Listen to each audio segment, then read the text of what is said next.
Hey everyone, welcome back. Today, we're diving into a super practical guide on how to transfer USDC from your Coinbase wallet to Revolut in 2025.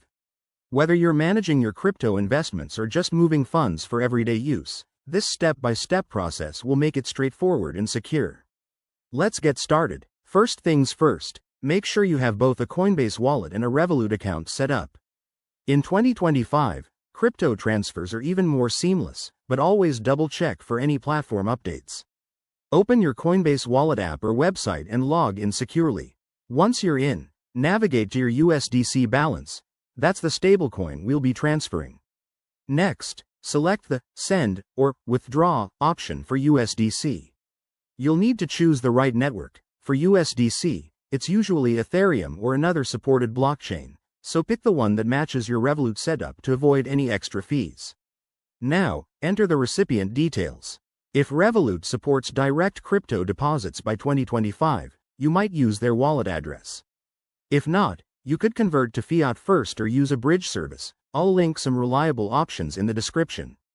Double-check the amount you're sending, including any network fees, which could be around 1 to 5% depending on the blockchain congestion.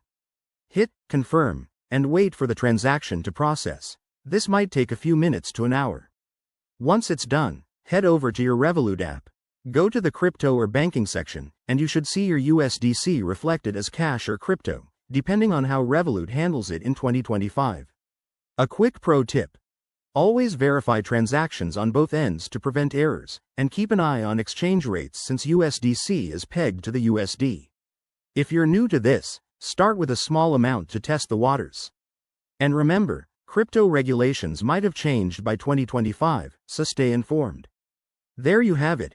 You've successfully transferred USDC from Coinbase to Revolut. This method keeps your funds safe and efficient. If you found this helpful, give it a thumbs up, subscribe for more tech and crypto tips, and drop a comment if you have questions. Thanks for watching, and see you in the next video.